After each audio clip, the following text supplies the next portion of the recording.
I would like to give you an introduction to artificial neural networks. Now, this is a very brief introduction, but even if it's brief, that may be very nice because quickly you can understand what neural networks are about. Of course, if you want to have more in-depth understanding, you need to go and read some of the literature and follow a whole course on artificial neural networks. So this is just really to scratch the surface to give you an idea and an insight into what are artificial neural networks. So artificial neural networks dates back to the 50s, 1950s, but became popular especially in the 1980s with the work by Rumelhart, Hinton, and McClelland, and peaked in the 1990s with where we can see now we have hundreds of different kinds of artificial neural networks, and today we are talking a lot about using things we call convolutional neural networks and deep learning, deep neural networks that are used especially in pattern recognition, in image pattern recognition, for instance, where we have seen today that we can use much more computer power than in the 1990s, so that the neural networks have become larger and larger, and thereby they become deep, so to speak. And by that we can solve much more complex recognition tasks, for instance, with these deep neural networks. There's still, of course, a debate on whether artificial neural networks is similar to real neural networks, real brains, the actual brain or not. But certainly, for here from the engineering point of view, it is a useful tool that we can use for creating self-learning systems, systems that are more flexible and adaptive than we know from traditional computer systems. And then there are a lot of different applications, for instance, for autonomous vehicles, for face recognition, speech recognition, and so forth. Now, if we compare between the actual brain and the traditional computer, we can see here that there are a number of differences. The brain has 200 billion neurons and 32 trillion synapses, the connections between the neurons, whereas typically on a traditional computer we'll have something in the order of 1 billion bytes of RAM, but of course much more on a hard drive we can store. The element size of the size of the brain is 10 to minus 6 meters of the individual neuron, the individual part that we have in the brain, whereas the individual part in the traditional computer can be much smaller, 10 to minus 9. The energy use is 25 watt in the brain, whereas typically between 30 and 90 watt of the CPU. The processing speed is, compared to the traditional computer, fairly slow in the brain. Is about 100 hertz, whereas the processing speed is 10 to the 9 hertz of in the CPU. But the big difference is really that in the brain, the neural network runs as a network in parallel, as a distributed system between all the nodes, between all the neurons and connections in with the synapses, whereas the traditional computer is a serial centralized computer. So the traditional computer is generally not very fault tolerant, whereas our human brain is fault tolerant. If we do if something doesn't work, other things can take over and so forth. So we can learn, whereas that's typically not done in a traditional computer. And usually we are intelligent and conscious, which we would say the computer generally is not. So we take the inspiration from biology with the neural networks to try to make the computer more robust, more intelligent, make the computer able to learn. So take the inspiration from biology to create a computerized system that can be more robust, more intelligent, more adaptive, like the brain. Now, if we go into the details of the neurons in the brains and the connections,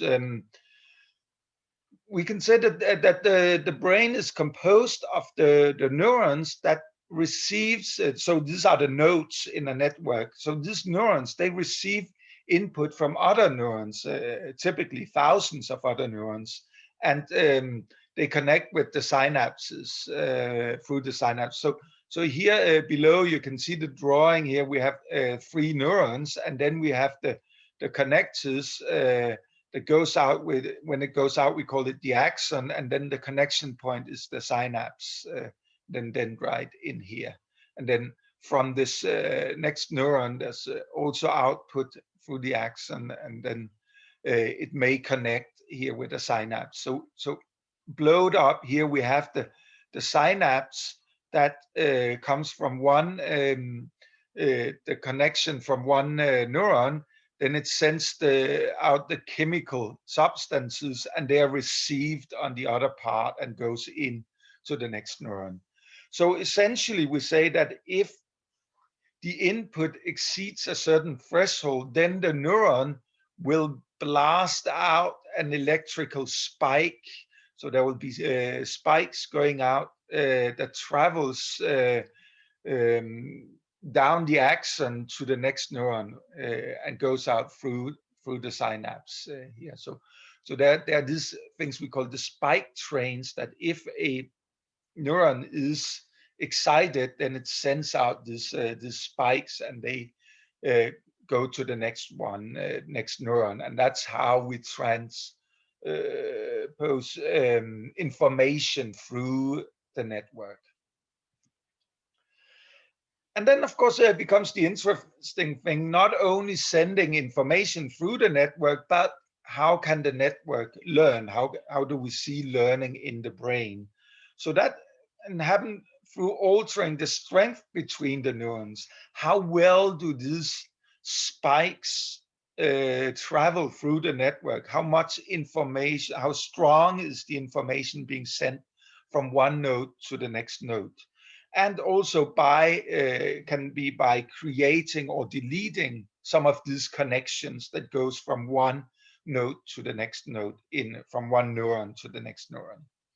And there are some simple learning mechanisms, and there are some that are more advanced. If we take one simple learning mechanism that we know from it's Hepp's postulate, it's called Heppian learning. We essentially say that if there's high activation on one node in the network, and there's high activation on the next node in the network, then the connection between those will become stronger and stronger, so to speak. So said in other words, that when an axon of cell A is exciting cell B repeatedly and firing on that connections, then the growth process takes place so that both cells increase the efficiency. So it increases the strength between these two cells. So it's a very simple way, simply saying that if one is exciting the other one, then the connection does become stronger. And you may recall that during one of the lectures on Playware, we talked about this with the modular physical neural networks that we made in these blocks, the small Lego blocks. So you connect this together to create a neural network, as we have seen here, and then did Hebbian learning so that if the connect, if there's activation on one side and the other side, then it reinforces that, and we could use that to create this simple self-learning system that allowed the user simply to put the neural blocks together, and little by little, by showing the light to the small robot, then the robot learned to approach the light source. So in the end, from a far away, the robot can follow the light source simply by this kind of very simple Hebbian learning in the neural network that is created from the physical bricks. So essentially, we have this system to repeat that we have the neuron, we have this connectors coming out from the neuron, and then they can send information through the connector if the activation of this neuron goes above a certain threshold. And now the way to calculate this is essentially like this. We can see there's a lot of input coming into the neural network, to the neuron here. A lot of these connectors that we see, those we can term this other nodes we term here x1, x2, x3, and up to xn. And then the connectors, we just call them weights here. So we have weight 1, 2, 3, up to weight n. So the activation that comes in here from all these different places into that neuron, we sum those together, and then they run through a activation function here. This is a threshold activation function in this case. So if it goes beyond the threshold, then it fires on in the network to the next neuron here. And if it's below the threshold, nothing is fired out. So this activation function can be a linear function where we're saying it's simply the sum of this product of the weights times the activation of that previous neuron in the network, and sum over all those connectors coming into the neuron. So we say that this is the output is essentially the sum of all those inputs coming into the neuron. And then on that, we can make that into a non-linear activation function, a sigmoid neuron function, simply by taking this expression we have above here, the sum of the inputs, say that it's 1 divided by 1 plus e to minus this sum u that we have from up here. So then we get a, as you can see on the graph here, we get a sigmoid function as the activation function of this. So to put it here, to make it very simple, to take one neuron here, we can call this a perceptron.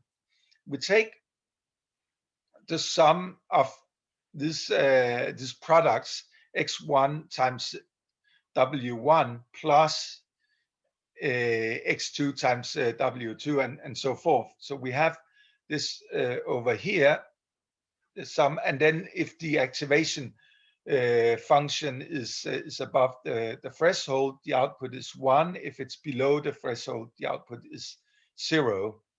And the threshold we simply put in, as we have over here in the red. The threshold is theta here, is minus theta here. So we say 1 times minus theta. So we get a threshold. So it's simply subtracting this value here. So that's why we say if it's above 0, then we give the activation 1. If it's below 0, we give the activation 0. So it's explained here in a minute. Imagine a neural network as a kind of black box, which takes one or multiple inputs, like the sensors of a self-driving car, processing them into one or multiple outputs, like the controls for that car. The neural network itself consists of many small units called neurons. These neurons are grouped into several layers. Neurons of one layer interact with the neurons of the next layer through weighted connections, which really are just connections with a real valued number attached to them. A neuron takes the value of a connected neuron and multiplies it with their connection's weight. The sum of all connected neurons and the neuron's bias value is then put into a so-called activation function, which simply mathematically transforms the value, before it finally can be passed on to the next neuron. This way the inputs are propagated through the whole network. That's pretty much all the network does. But the real deal behind neural networks is to find the right weights in order to get the right results. This can be done through a wide range of techniques, such as machine learning. However, that's a topic for another minute. So that's explained very fast, and if it was too fast, please rewind and watch again, because this really quickly explains you the way that it propagates through the network. But also, as we can hear, this is there is much more to how the network is then learning these weights, which is the fascinating and the interesting thing. How can we make computers learn things, not only sit down and pre-program the computers, but how can we make them learn? And that's the fascinating things about the neural networks. But again, to repeat what we just heard, so we have a layered neural network where we have inputs x1 up to xn. They are timed by the weights into some neurons here, which we can call the hidden neurons. We calculate the activation here, and if it's above the threshold, then it's firing out to the next layer of neurons. Here we could call those the output neurons, that again we calculate from the sum of their inputs, and then we get something we can call an output y1 up to ym here. So we have a number of inputs. They go through the network of hidden layers, one or more hidden layers, and then to the output layer, and that produces us an output.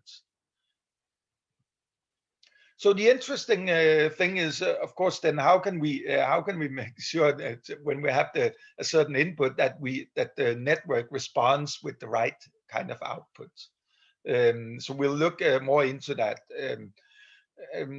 So we're saying that we're essentially trying to look for this function y equals f of x of the network here. So we want to adjust the weights in this network to learn this given target y. So essentially, we want to be able to solve this to get the right function here. Meaning, we want to figure out what are the right weights to have in the network. So when we're making these products and summing the products into this one here, taking the activation function, sending this out times the weights that are here, how do we get all those calculations to finally give us the right output value here? So that means, how can we adjust, how can we decide what should all these weights be in the network so that we get the right value over here? And we want to do that for a whole set of values. So we want that for all x and y to give us the right value when we take the function, meaning when we put those into the network. So what we can do is that we can see if we have a training set to train the neural network. Imagine we wanted the network to learn to do addition, to add two numbers or more numbers to each other. So then we would say maybe we have a training set, a number of addition. Say we know that 2 plus 2 is 4. We know that 5 plus 7 is 12. We know that 12 plus 13 is 25, and so forth. So we can set up a set of these combinations of input values that in this case was like 2 plus 2, and the output value was 4. and another input value could be 5 plus 5 and 7, and the other output value for that would be 12. So we can say a training set. We have maybe hundreds or thousands of these values, combined input and output, correct output values. And then we would like the network to learn how to add numbers based on that. So if we present this this training sets to the neural network, then we would like to update the weights. You remember this was our quest here, was to understand how can we get the right weights in the neural network to learn the task that it's supposed to do. So we are updating the weights. So we're saying that the weight at time k plus 1 is the previous weight plus a delta weight. So the important thing is, how do we find this delta weight? The delta weight, we say, is equals a learning rate and then delta error, the error between the response that it's giving and the correct value. Now, if, for instance, the response it's giving could be to the 2 plus 2, it says 3, but the correct value we know in the training set is 4. So there is a difference, 4 minus 3. There's a difference of 1 there. So delta E is some function of that value 1 divided by the delta weight. So just to put it here, so we have the network here. We calculate the response through the network. So we get the output here. Out here, we are looking at the output, the output that we get. In my example before, the output was 3. Our training value, the correct value we know is 4. So we take 3 minus 4 is minus 1 to the second is 1 times the learning rate, a half here. So that would give us 0.5 in our case here of this example that I just took. And that value we would use to send back in the network to adjust the weights here, this W out, and go back further to adjust also the W hit here, the W hidden weights here. So in that way, we're sending the error back in the system in the network to back propagate the error, as we call it. So we call that algorithm back propagation. So if we take a simple example here, imagine in this case we have in 2 nodes here, we have the value 2 and 1, and we have the weights 0.5 and 0.3, and we have the threshold value of -1. So when we calculate this, we say the value out here is 2 times 0.5 plus 1 times 0.3 plus 1 times -1, giving -1. That gives us the value, output value of 0.3. We threshold that, so it gives the output of 1. Now, in this case, we have some random weights here. So we present the input to that, we get the output O, and then we see if this is the correct value. We look at the error between this value 1 and the one that the desired value, and then then we send the error back in the system to adjust these 2 weights here, in this case, since we have only 2. So if we look at that in the example here, what we're saying is that we were calculating this up in here in the diagram here, the figure here. So we get the value 1 in the first case here.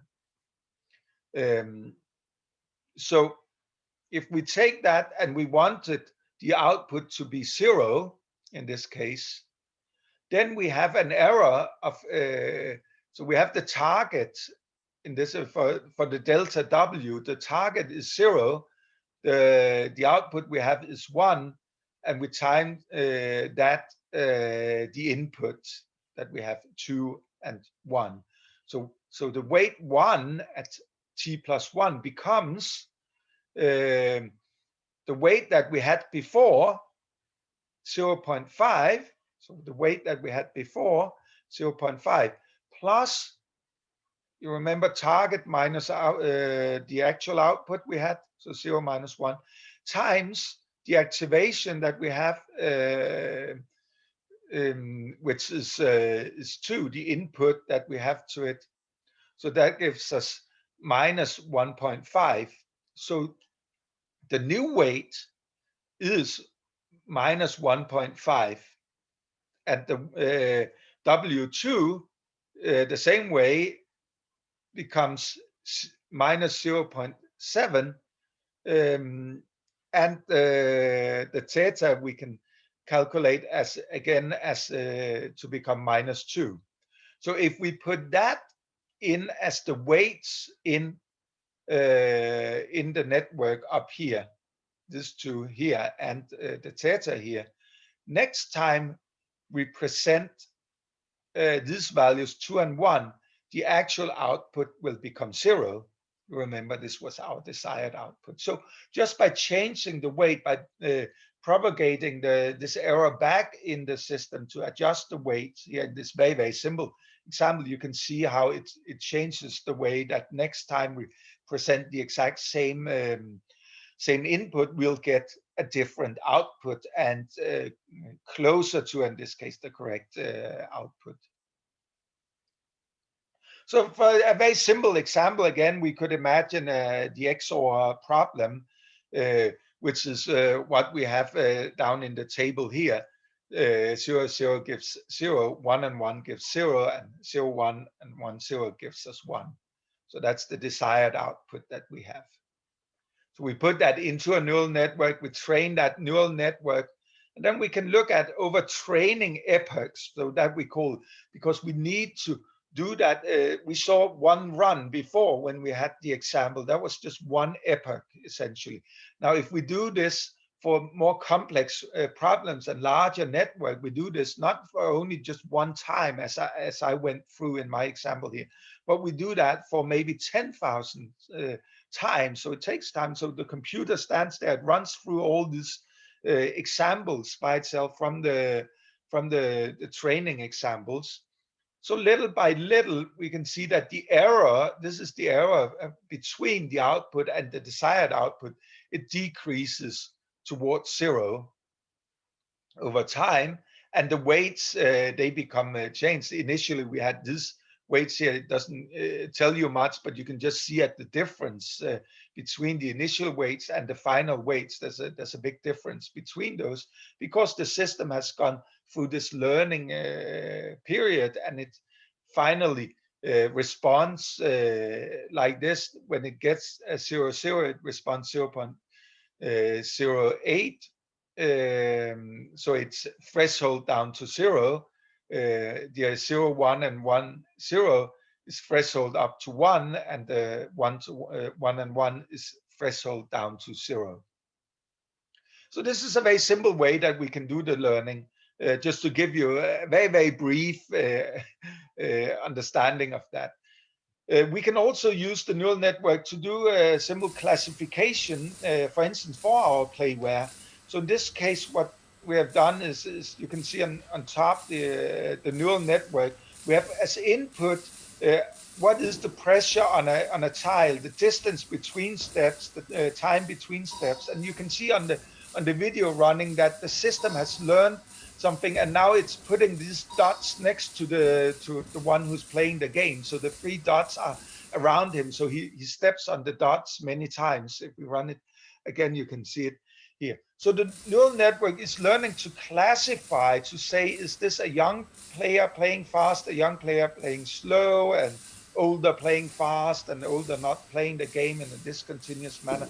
Now, in this case, it has learned that after a while, now after it says on the video, that this is a younger playing slow, and then it has it changes the game strategy. So the game strategy becomes to put the dots, the box that he has to smash around him.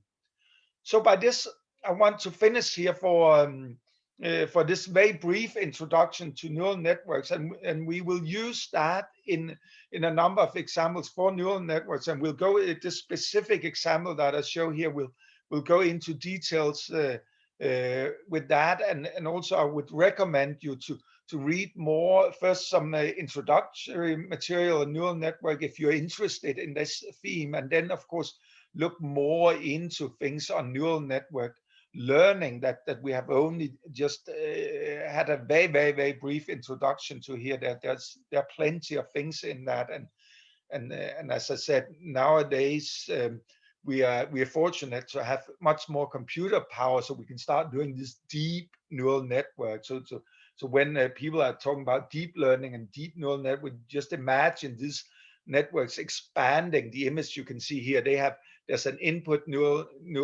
layer, there's a hidden neuron layer, and there's an output neuron layer. But imagine now we expand that to be hundreds of layers instead of just 3 layers, as you can see here. So that's, in very brief word, essentially why we call those deep neural networks. So there's plenty of you that you can study in full university courses if you're interested more in this kind of learning systems, this kind of machine learning and neural networks, and also even the inspiration of neural of brain science to create neural networks, and in biomimetic robotics is using part of that. Neuromorphic computing you can look into as well. So I encourage you to go into more of that if that is of interest of you. If you're not so much interested in this, just go on to the next themes in Playware, which you can easily do as well. So thanks for listening in, and I hope you enjoyed this lecture.